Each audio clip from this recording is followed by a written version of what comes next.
I don't hear a lot of people speak about this, so let's talk about the Dreamlord. Tweet, tweet. Time to sleep.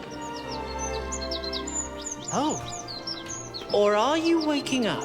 Hello guys, welcome back to New HQ. I am Matt. Let's discuss the Dreamlord as a potential person that could be in this finale. There's a few reasons why I have circled it down to the Dreamlord, but before we get into this video, I now have a YouTube memberships page where you can join the timey-wimey gang.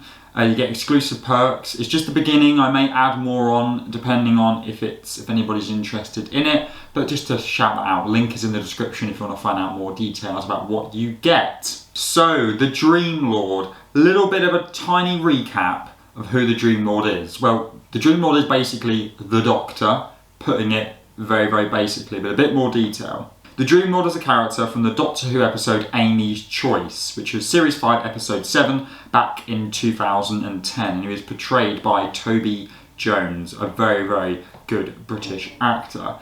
The Dreamlord is a manifestation of the Doctor's dark side, created by psychic pollen that got stuck in the TARDIS's time rotor. He trapped the Doctor, Amy and Rory in a series of dreams, forcing them to choose which reality is real and which one will kill them. The first thing I want to bring up is the anger side of things. I don't know if you've heard, but especially the Interstellar Song Contest, there's been a lot of controversy regarding the Doctor getting very angry. I mean, alright, I'm kind of playing that down a bit. The Doctor tortures Kid, which is a new level of anger in that way for the Doctor that I've ever seen. Now, I'm not going to get political. I understand the political reasons why people get angry. I'm not going to get into politics because I don't want to be honest with you. Looking at purely the Doctor and his character and how he reacted, I understand that the Doctor felt hurt because it reminded him of everybody that he lost in Gallifrey, but I've never seen the Doctor react like that, and I will only accept it if this turns into a story, and there are some hints of it. I wanted more darkness from Ncuti Gatwa. He's a very versatile actor. I wanted to see what else he could bring. And I started to get it in Lucky Day where he gets in Conrad's face and really sort of turns quite dark and patronising and rattles the audience. I love that. And then the Interstellar Song Contest goes up 100% where he tortures Kid. And with this kind of era that we're in of, you know, the wishworld coming up and we don't know what quite is reality and what isn't, the Dreamlord is exactly that. Ask me what happens if you die in reality. What happens? You die, stupid. That's why it's called reality. He's sarcastic, he's cruel, he's deeply critical. He's a very unique villain because he is the Doctor, but in a psychological sense, a mirror of his worst traits.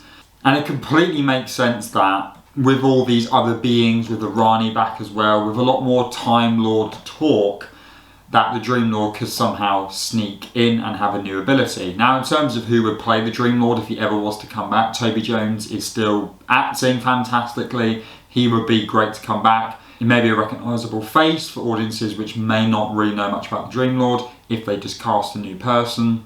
I want to see more of the Dreamlord. I understand that the Dreamlord can be only used in certain situations, like Amy's Choice, it was perfect. He is like a living form of a nightmare. Whilst also knowing that it is just a part of the Doctor makes it all the more chilling really, and shows a dark side of the Doctor which can be done in a very clever way. And as I said, with this whole wishworld situation there is still a possibility, but I'm basically going off this theory from the Doctor getting very angry, and whilst the Dreamlord didn't show anger like that, he is capable of it. I will admit, I don't think it's the Dreamlord. It's very, very far-fetched. He's a Stephen Moffat character in his era. That doesn't mean he can't be brought back, but it's a very, you know, he wasn't brought up in a finale. He wasn't a massive thing. He was simply in one mid-season episode, and Amy's Choice is very, very loved and a very, very good episode. In fact, it is the best episode of Series 5 and probably one of my favourites of Matt Smith. Could even put it into my top 3. So it is a loved episode, but it's very sort of niche to bring it into a finale as potentially another Pantheon. So I understand that, but the concept of it makes sense if it ever was to be brought in. Another thing is, bringing back villains, you have to give them a little bit of backstory as to how they can get back. Like the Daleks, it's been done so many times. How do they manage to get back? I thought they got destroyed 5 million times, but no, they somehow found their way back. The Dreamlord, you haven't got to worry about that. As long as the Doctor is around, the Dreamlord is around in some way and could easily turn up. It's very, very easy to bring him back based on the fact that he's the Doctor. And often when the Doctor is at a time of stress, at a time of trauma, he's got guilt, this is when the Dreamlord could come in and take over. In what ways, how he fits into the story, I have absolutely no idea. So let me know your thoughts if you think that the Dreamlord is a potential. If you're new to the channel and you'd like to subscribe and give this video a like, and I'll see you all very, very soon. Goodbye.